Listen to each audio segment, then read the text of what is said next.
la tête du classement avec 17 points. Les refoulés du Congo-Brazzaville installés le long du stade Cardinal Maloula ont été réconfortés par la visite du ministre de la Santé qui leur a apporté vivres et non-vivres en l'espace de quelques jours après qu'ils aient été dotés de moustiquaires, action caritative. Rapatriement d'ex-membres de la rébellion du mouvement du 23 mars réfugiés au Rwanda avec armes et munitions.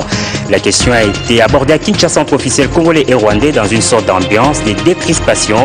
Le processus serait mieux engagé. Bienvenue à tous. Prenons d'abord la direction de Kisangani où le bateau ITB Kokolo rénové vient d'accoster. Une délégation de Kinshasa a fait le déplacement de la province orientale pour assister à une cérémonie grandiose organisée à cette occasion. Des échanges, notamment commerciaux, seront beaucoup plus aisés.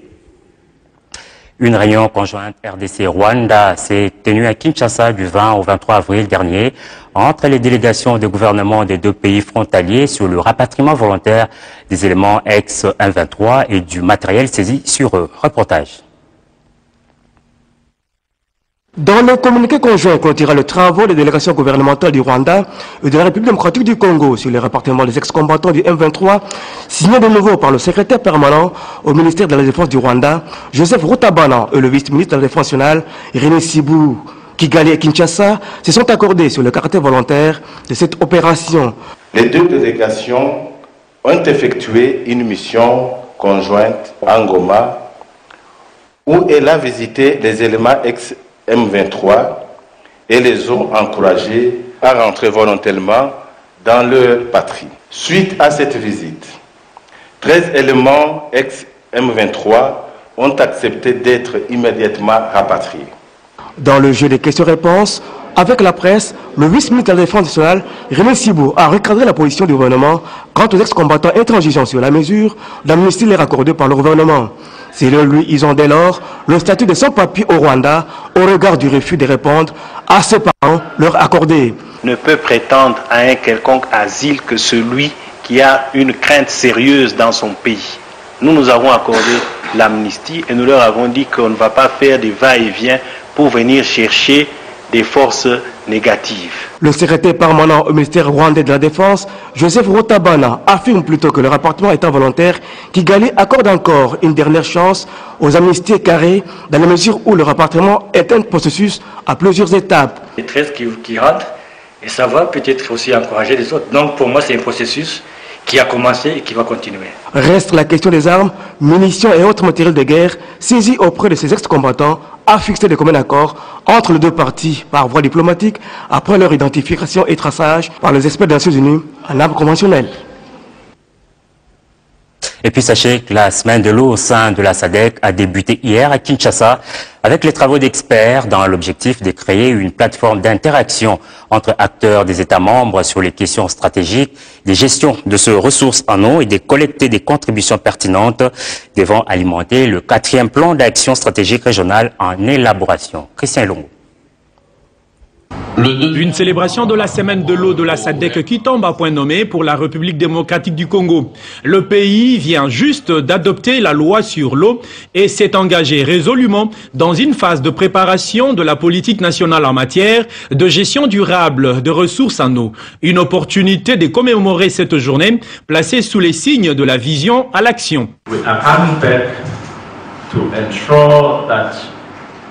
Notre venue ici est sous deux objectifs. Le premier objectif est de vous montrer ce que les SADC est en train de faire dans le secteur de l'eau et comment est-ce que nous pouvons partager cela avec le peuple de la République démocratique du Congo. Le deuxième objectif est de pouvoir avoir vos entrées au programme régional stratégique de SADC dans le secteur de l'eau qui va se dérouler pour 5 ans à partir de 2016 jusqu'à 2020.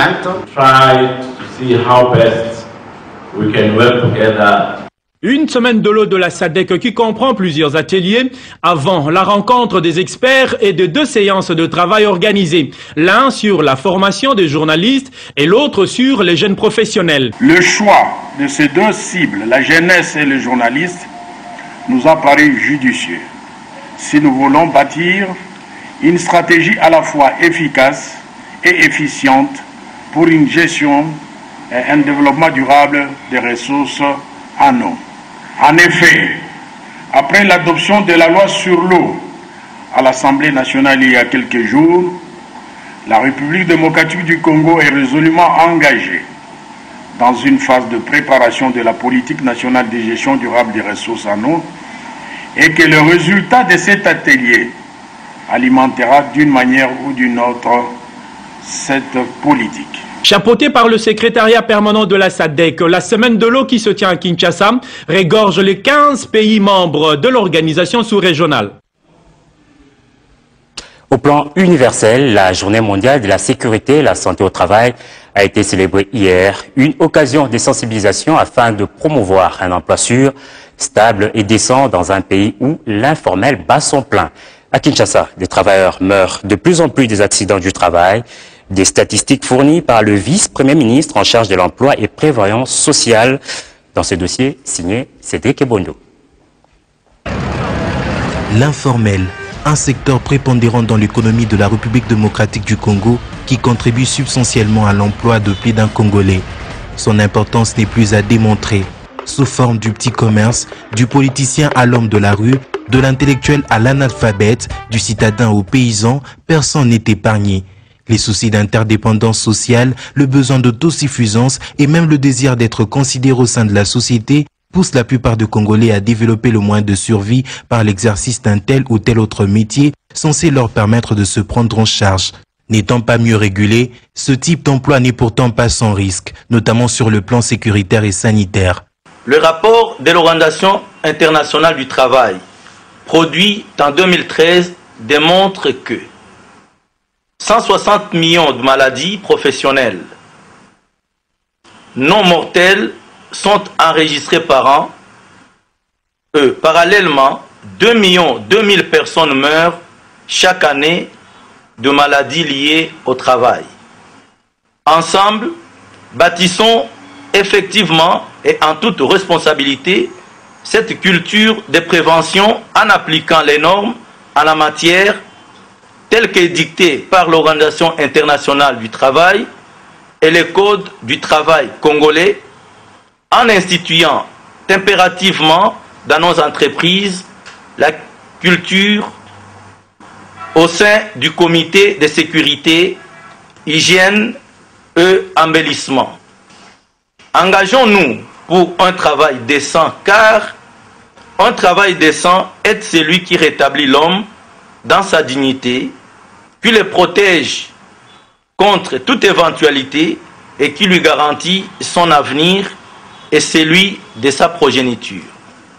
En outre, pour un équilibre permettant aux travailleurs de prévenir les accidents liés au travail, la nécessité demeure de veiller au respect des heures de travail, au repos, à une bonne et saine alimentation et même au sport régulier, car il est avéré que ce dernier permet de lutter efficacement contre le stress qui est à la base de la majorité d'anomalies sanitaires. Car mieux vaut prévenir que guérir du temps. Poursuivons avec la santé pour dire que la 5e semaine africaine des vaccinations s'est ouverte hier au cours de la présente campagne. Le vaccin injectable sera administré aux enfants de 3 mois. Reportage. Éradiquer la poliomyélite, un défi de taille que tient à relever le gouvernement congolais et ses partenaires. Voilà qui justifie le lancement ce mardi de la 5e édition de la semaine africaine de vaccination. Une particularité tout de même de cette édition, c'est l'introduction du nouveau vaccin injectable contre la poliomyélite. Cette semaine africaine de vaccination constitue pour nous une double opportunité. La première est liée à l'introduction du vaccin anti-poliomyélitique inactivé VPI en cible dans le calendrier vaccinal des enfants congolais, et la seconde est l'organisation des journées locales de vaccination. À partir d'aujourd'hui, 28 avril 2015, le vaccin anti-polio inactivé, VPI, sera administré à 3 mois et demi aux enfants dans les centres de santé, en plus du vaccin polio oral qui va continuer jusqu'en 2019. Nous attendons de ce vaccin qu'il puisse consolider la santé des enfants la République démocratique du Congo pour que ceci soit favorable à un progrès de la nation. Autre temps fort de cette journée, c'est la remise officielle du nouveau bâtiment qui abritera le centre moderne de Bakana dans la commune de Maluku, construit sur fonds propres du gouvernement dans le cadre du projet PES. Soit un total de 34 centres de santé constituant le premier lot qui sera réceptionné ce jour par son excellence Monsieur le Premier ministre. Ces centres ont été construits, équipés et approvisionnés en médicaments essentiels par le gouvernement de la République sur fonds propres. Notons par ailleurs que le dernier cas de poliovirus sauvage en RDC a été notifié en décembre 2011 dans la zone de santé de Lusangui au Maniema. Et pour renforcer l'immunité collective, des journées locales de vaccination contre la poliomyélite seront organisées dans les provinces du Congo central, de l'Équateur, du Katanga, du Nord Kivu, de la province orientale et de la ville de Kinshasa, 6 provinces à haut risque de transmission du poliovirus sauvage.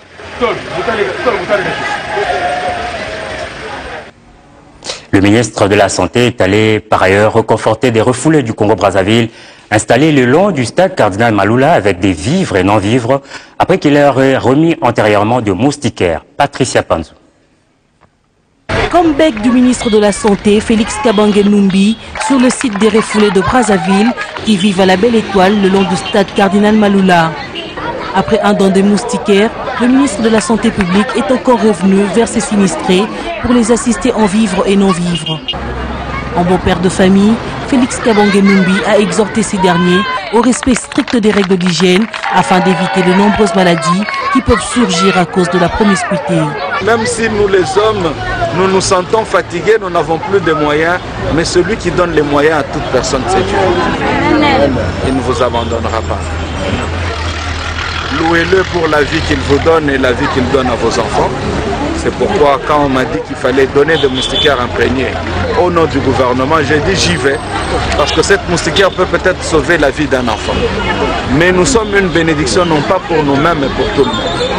Voilà pourquoi nous nous sommes dit le peu que nous avons, que nous puissions partager avec vous. Le ministre de la Santé a aussi échangé avec le comité du collectif des refoulés. À l'issue de cette conversation, les bénéficiaires n'ont pas retenu les mots pour commenter ces faits du cœur du ministre. Aujourd'hui, nous voyons encore le ministre de la Santé qui vient une fois de plus pour nous assister. Cela constitue un réel objet de satisfaction pour nous. Comme vous pouvez le constater, les conditions sanitaires sont vraiment déplorables sur ces lieux. Exposés tous les jours à la pluie et le soleil, nous sommes victimes de plusieurs problèmes de santé. C'est vraiment pénible. Cette visite de notre ministre de la Santé publique nous touche énormément. Que notre Dieu se souvienne de lui, dit cette femme. Un geste, une sollicitude à l'égard de ses compatriotes vivant dans des conditions déplorables qui doivent avoir à l'idée que le gouvernement congolais tient autant à leur bien-être. Tout à fait autre chose à Lubumbashi, comme partout ailleurs dans le pays et dans les écoles consulaires à l'étranger. Les finalistes du secondaire ont passé hier leur examen des dissertations de l'édition 2014-2015. Nos reporters ont été à l'école d'application de l'Université pédagogique nationale. La dissertation s'est bien déroulée. On nous a donné des sujets et nous avons choisi. Moi, j'ai choisi le sujet 4 où on parle de la reconnaissance est une bonne vertu. Et j'ai essayé de développer et donner la conclusion. Et ça a été. Pour les français orales, bon, on ne s'est pas encore préparé, mais quand on va rentrer à la maison, donc on aura le temps d'étudier. On s'est préparé en conséquence. Déjà, depuis le début de l'année, on travaillait, on s'exerçait. Mais quand on était au centre, on était un peu frustrés et tout, parce que c'est notre première fois. Mais en tout cas, ça s'est bien passé. Bon, l'épreuve d'aujourd'hui s'est bien passée. Ça s'est passé donc plus bien comme l'on l'attendait. Donc, on avait un peu peur avant d'entrer et tout parce qu'on avait entendu qu'il y a ceci ou cela. Mais lorsque nous sommes arrivés sur le terrain, on a compris que c'est toujours un examen comme le TENAFEP, comme tout autre examen que l'on fait à l'école. La préparation, nous l'avons fait chez nous en 3 phases. Nous avons d'abord, premièrement, traité plusieurs sujets avec notre professeur de français à l'école. Et puis nous avons fait un pré-jury les pré-jurys qui étaient organisés dans la province divisionnaire de Kin-Ouest. Et puis nous avons fait les jurys catholiques. Donc c'est ce qui nous a préparé à bien faire aujourd'hui. À partir du jury catholique, j'ai encore appris certaines notions qui m'ont aidé aujourd'hui. Donc je suis sûr que je ferai plus que ce que j'avais fait au jury catholique. Dans l'ensemble, cette première épreuve hors session s'est déroulée sans incident. Tout commence plutôt bien. Première étape de hors-session de l'examen d'État édition 2014-2015. Près de 592 576 candidats finalistes des humanités ont été soumis à l'épreuve de dissertation, un test qui s'est déroulé simultanément à Kinshasa et dans les provinces du pays. Le go a été donné par le ministre de l'Enseignement technique et professionnel, représentant le patron de l'EPSINC, Maker Mwangwa, mission de service.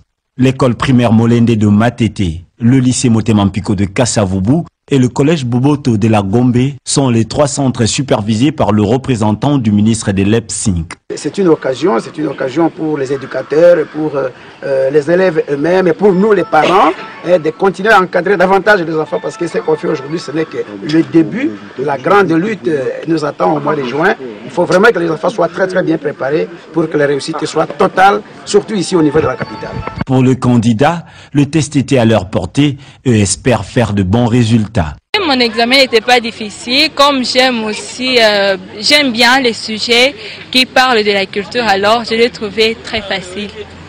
J'ai expliqué comment se passe le travail, comment travailler dans la famille, comment gérer votre travail, comment avoir la gentillesse de travailler. Donc tu dois aimer beaucoup vraiment le travail. Il reste à noter qu'aucun incident majeur n'a été signalé sur l'ensemble du territoire quant au déroulement de cet exercice de dissertation. Poursuivons avec ce journal, le chef de file du mouvement terroriste ADEF, Jamil Moukoulou, qui endeuille les populations de Bénéville et territoire, est désormais entre les mains de FARDC. Selon le porte-parole des opérations Soukola 1, 4 fausses communes ont été découvertes par l'armée. Erika Smouissi. L'arrestation de Jamil Moukoulou est une débâcle totale du mouvement terroriste ADEF, en tout d'abord des sources militaires. Pour le major Massandi Victor, porte-parole des opérations Soukola 1, après cette arrestation, les commandants des opérations de ces mouvements terroristes a été aussi abattu par les forces armées de la République démocratique du Congo. Les FARDC ont abattu d'abord dans la nuit du 24 au 25 avril au camp Baruku, entre la rivière Bango et Semuliki, Kassada, Karume, des nationalités ougandaises, la troisième personnalité et commandant des opérations des islamistes djihadistes des ADEF. Les corps de ces membres du noyau dur des ADEF a été formellement identifié par tous les services limiers qui détiennent sa photo.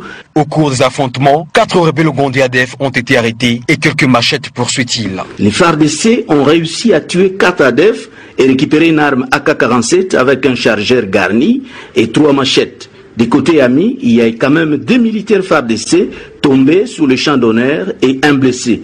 La hiérarchie des opérations Soukola 1 préconise qu'une enquête soit diligentée afin de faire la lumière sur ces fausses... Remplis des morts, 4 fausses communes ont été découvertes par les forces armées de la République démocratique du Congo. Les victimes seraient des rebelles ougandais ADEF et leurs dépendants. Les FARDC sont découverts sur la zone de combat 4 fosses communes remplies de cadavres des ADEF tués lors des accrochages et d'autres personnes exécutées. Ces gens seraient des otages, des blessés ADF et d'autres dépendants incapables de se déplacer avec eux comme ils l'ont souvent fait. Dans leur fuite, ils ont abandonné quelques tenues militaires, des soutanes musulmanes et des vivres.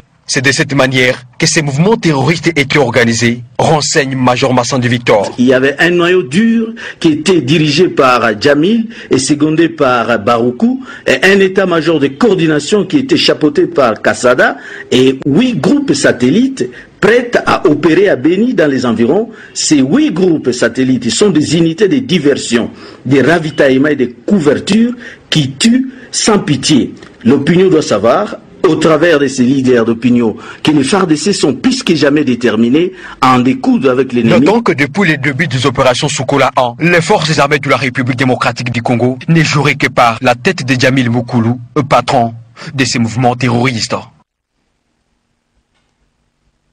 Un détour par la presse à travers les lignes. Après le RCD, le CNDP et le M23 rapportent la République.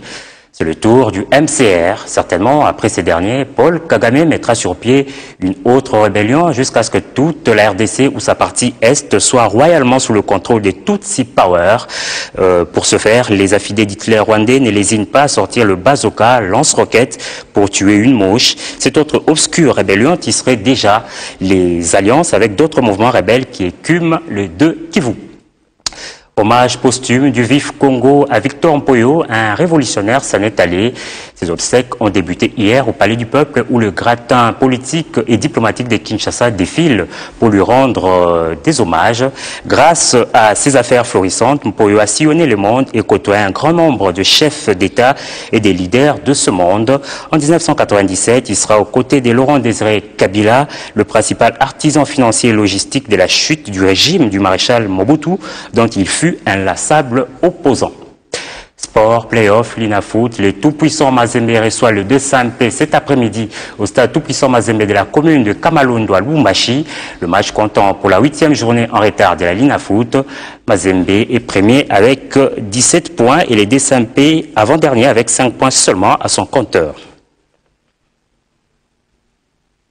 Jean-Claude Massangou est de retour. L'ancien gouverneur de la Banque centrale du Congo revient avec un ouvrage intitulé « Paroles du gouverneur ».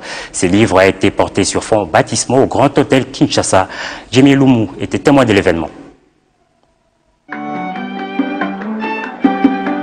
Paroles de gouverneur, l'intitulé du nouvel ouvrage de l'ancien gouverneur de la Banque centrale du Congo, Jean-Claude Massangou Moulongo, dont le vernissage s'est tenu ce lundi 27 avril au Salon Congo du Grand Hôtel Kinshasa.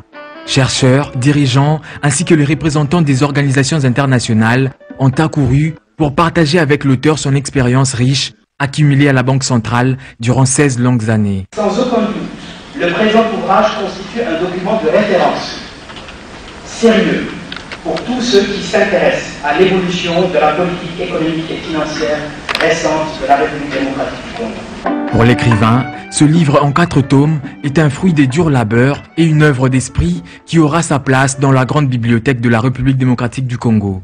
J'ai un grand réel plaisir de me retrouver devant vous ce soir à l'occasion du lancement de mon encyclopédie.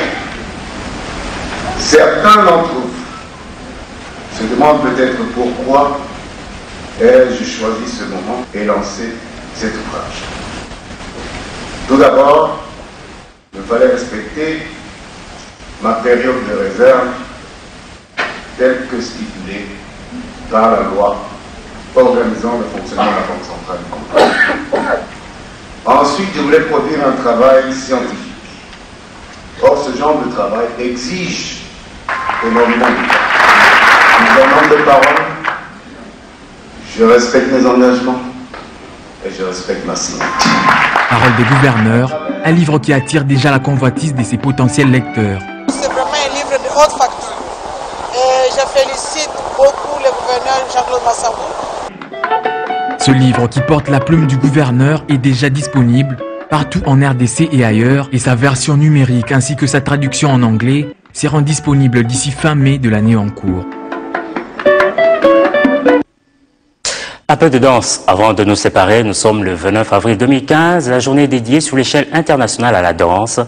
Cette discipline nous permet de nous détendre, quel qu'en soit le style variant d'une région à une autre. Découvrez ces images sélectionnées par Steve Mbouy.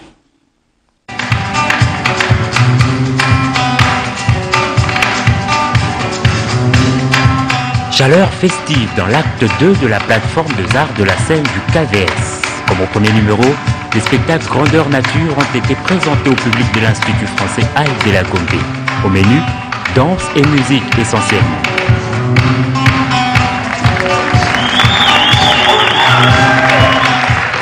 Pour la danse, la plateforme a proposé celle dite contemporaine, c'est-à-dire expressive.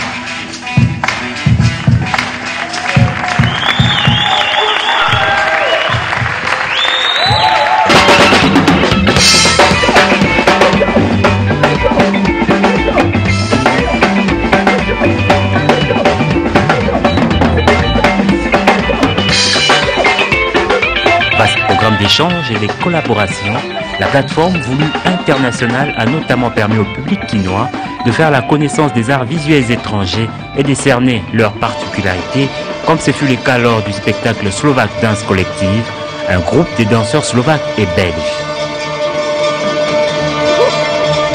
C'en est fini pour ce journal. Le prochain, c'est à 19h30.